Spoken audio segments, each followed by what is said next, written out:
The thing about apartment buildings these days, especially the new ones that are sprouting up all over Seattle and maybe your city too, these new apartment buildings don't exactly have sparkling personalities. They're built with average materials, average floor plans, average details. They're just utterly average. They're built to be as low cost and high profit for the owner as possible. And I live in one of these buildings, and I do love it here. But when it comes to decorating, creating a sense of personality and character has been a challenge in this plain beige box.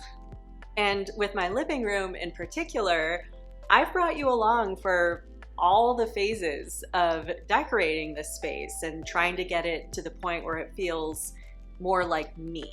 And I've made a few changes in here since my last living room video. So it's time for me to show you what it's looking like now. So in this video, I'm going to take you around and show you the little styling details I've added and tweaked, and give you my styling tips based on my own learnings from this phase of the styling process. And if you're new here, my name is Steffi and this is Hilo. And on this channel, I talk about small apartment styling tips, cozy living, and the joys of living alone. So if you're into that, consider subscribing and giving this video a like.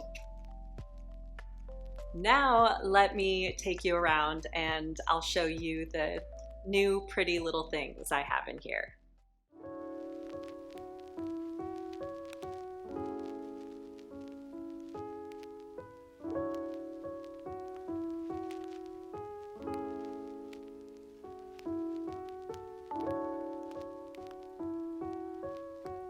So first, there's this little throw pillow I found on Etsy, and I actually featured it in my dark academia video, and I ended up being the one to buy it. Are my videos just a ploy for me to have a seemingly noble reason to spend hours online shopping for decor in the name of giving you guys styling inspiration? Maybe. And just the simple addition of this little floral pillow has added so much. Before, with the pillow situation just being kind of a stark black and white, I realized that things were feeling a bit too severe. Something about the strict black and white felt harsh, which was an unexpected effect for me, because I come from the mindset of give me black upon black upon black. There's no such thing as too much black. And yes, I realize that this is another black pillow, okay? I know. But remember, it's all about the little details making a big impact. And in this case, the simple addition of this warm golden brown floral pattern softened things up just enough to take the edge off. It also tied the wallpaper into this vintage floral story. So now the relationship between my couch and the wall behind it feels more cohesive now. So the key takeaways from this are tiny details can make a big impact, so don't underestimate them. Black and white, as much as I love them, can give off a bit too much of a severe vibe. But you can soften things up when you add something like a subtle floral pattern and or warm colors like brown and gold. Another takeaway from my throw pillow side quest is no matter how eclectic you want to get with your styling, there needs to be some kind of visual dialogue happening between the various areas in a room. Some kind of visual through line that makes things feel cohesive.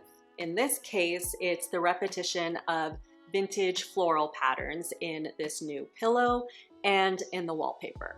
Attention to the tiny details and also focusing on creating cohesiveness will help you inject your personality into a room in a way that feels stylish and elevated in even the most boring, basic apartment buildings. Next up we actually have a pretty big change in my new media console. I really wasn't into the one I initially had in here. I mean, I liked it, just not in this context, not for this living room. But you know where it does look good? The hallway over here. I think this works much better as a hallway storage solution for towels and stuff, being so close to the bathroom. And I also think something as plain as this needs some serious styling in order to look its best. Like, having a TV be almost the only thing on it wasn't doing it any favors. Now it's adorned with pretty things, and since the styling has the kind of witchy vibe that I love, it's adding a much needed edge to this otherwise kind of vanilla piece.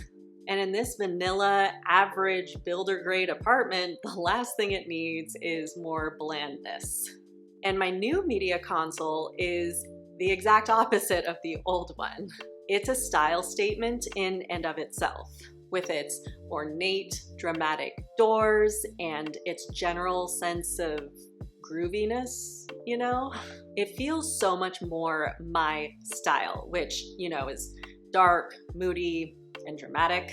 And when it comes to something as large as this in a living room, if it's not your style, it's gonna bother you and possibly even detract from the style story you're trying to tell in a room. My old media console is a light romantic comedy, and I'm trying to tell a spooky vampire story in here. It just didn't fit with what I'm trying to achieve. So the tips I have for you that you can apply to your own styling are: stay true to your personal style, especially when it comes to something that takes up a lot of visual real estate in the room, like a media console. And you want to get something that fits with the style story that you're trying to tell in the room.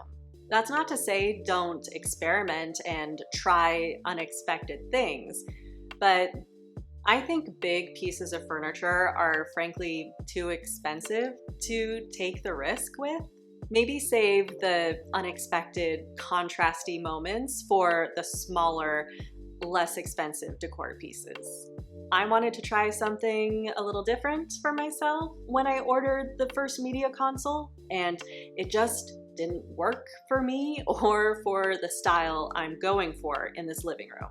Luckily, it worked as a hallway piece, but that was luck. Best to stay true to your personal style and don't spend the big money on experiments. The next new addition to my living room is this area rug. And finally, it's an area rug that I love and doesn't look blue. If you've been keeping up with my videos since I moved into this apartment a year ago, then you know that my search for an area rug has been a journey. Basically, I wanted a dark gray rug, but every dark gray rug looked blue in this lighting. Blue is my least favorite color, and it definitely doesn't go with the vibe in here, so this conundrum was kind of driving me insane. And if it wasn't the blue issue, it was a sizing issue. It was always either too big or too small. There was always something. I was like Prince Charming trying to find the needle in a haystack foot to fit into the glass slipper that is my living room. And I finally found my Cinderella rug. She's the right size, she's the kind of gray that doesn't turn blue, and she has the ornate, vintagey pattern that I wanted. I think the second I let go of the need for dark gray and went with a light gray instead, I'm so adventurous, I know, was when the puzzle of the blueness was solved. And it's nice because it turns out the light gray really softened things up in here. That's really one of the key things this living room needed overall. It needed some softness, some calm colors to kind of temper the boldness of the bright couch and the dramatic wallpaper and such. As I was styling, I was so focused on drama and boldness and darkness that it started to feel a little aggressive. This light gray rug feels so much more pretty and peaceful, and it doesn't weigh the space down like the other rugs tended to do. So the takeaways here are to open your mind a bit if something isn't working. If dark gray keeps turning blue in your space, for example, try something else. And also, similar to what this throw pillow did in here, sometimes you just need to soften things up a bit depending on how you want the room to make you feel. Even if you're going for a bold and dramatic look, having moments of calm and softness can actually strengthen the style statement you're making, while also just chilling things out a little bit. I ultimately want to feel chilled out in my living room, so visual chaos just can't run amok in here. Sometimes it needs to be calmed down by more relaxing colors. Maybe dark gray should be light gray sometimes. And speaking of softening things up a little bit, my next new addition to my living room is this silky velvet throne. And keeping with the theme of softening up my otherwise aggressively bold living room, this throw adds such a soft, romantic, feminine vibe in here. I really wanted to make this living room feel more cozy, more sensual and luxurious. And this throw makes me think of a French boudoir in the 1920s, like a flapper who just tossed her shawl on the sofa after getting home from a night on the town, then poured herself and her man du jour a nightcap, relishing in freedom and femininity. All of this is contained in this throw. I always preach in my videos that the second a big grand story like that plays out in your mind, that's a good indicator that it is a good piece of decor for you. And really, just strictly visually speaking, the soft femininity of the velvet pattern and the fringe and just the way the fabric moves helps achieve the softness that I was seeking out for this living room. And on another note, I've also found that the addition of a few green moments in here have brought a sense of calm to the space as well. Green tends to have that effect. If you ever want to add some peace and calm to a space, try adding a few soft sage green elements. It really works wonders. So the main tip I have for you from this is when it comes to adding personality and character to an otherwise plain living room, really think about A, the stories you want the space to tell, and B, how you want the space to make you feel. In my case, I wanted to have some more soft, romantic, feminine style stories in here, and I wanted the space to feel more calm. And recognizing these desires guided me to buy this throw and the other new things that support those desires. And the final significant change in here is finally settling on a spot for Hilo's chair. This damn chair has been Hilo's go-to spot since our studio apartment days. She loves this thing. She spends about 90% of her time on my lap, but that other 10%, it's on this chair. But the problem is this chair is so big, and everywhere I put it, it just didn't seem to belong anywhere. So for a couple weeks recently, I actually stored it away in my walk-in closet. But of course, cat mother that I am, after 2 weeks, I decided that Hilo needed her chair back. She just didn't seem the same without it. And boy, the way Hilo jumped on it immediately, before I even had it all the way out of the closet, and she rode it all the way as I pushed it back into the living room, this clearly was the necessary choice. So, being faced with my inability to deprive my cat of anything, I had to get creative. How do I make this big ass chair look as good as it possibly can in this living room? And the answer, as is often the case with styling, was simply context. Contextualize the chair. The spot where it was before was the wrong context. It didn't fit with the rest of the styling picture. It wasn't horrible, but I wasn't into it. And then the only other spot it could go without jamming up against anything was right here against this piece of wall. And of course, this chair looked bad by itself right there. It had no context. With nothing around it, it just was kind of floating there, random and not thoughtful. So the simple addition of a side table with some styling, a throw pillow, and Fiona Apple dutifully watching over it all made this feel like an intentional visual choice rather than a case of, I have nowhere else to put my cat's big ass chair, so I'll just throw it over here, you know? It's still a bit too big for this space, but I actually think it ended up being a little cozy spot that makes the living room feel more homey. So I'm into it, and Princess Hilo gets her throne. So we're all happy. Are you happy to have your chair back? Were you utterly devastated when Mommy took it away from you? I know, shame on me. I suck as a mother. I learned from this that when something isn't working, just add some shit around it. So, this is the state of my living room right now.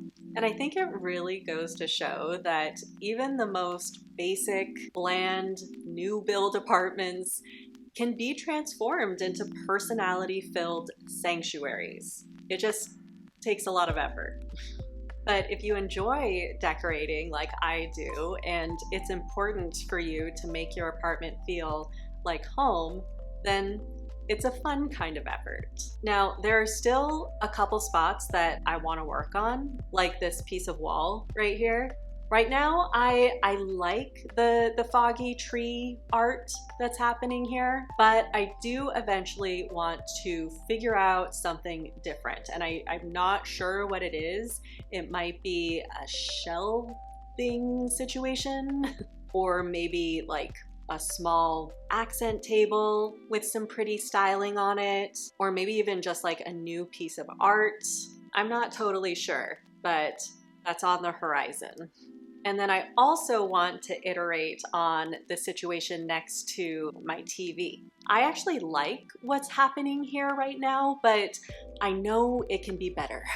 I'm not actively shopping for the answer right now, but I'll know it when I see it. For the time being, I'm liking this. It is a bit crowded, but whatever. What isn't in my apartment? So those are the spots that I want to sort of tackle next, but I'm not in any rush. We'll just see what unfolds. Let me know in the comments below, what do you think I should do next? Like, what do you think could go on this slice of wall right here or next to the media console? Let me know. And if you want to see the whole styling process unfold from the moment that I moved into this apartment when it was empty, then check out this playlist. It documents the whole ordeal.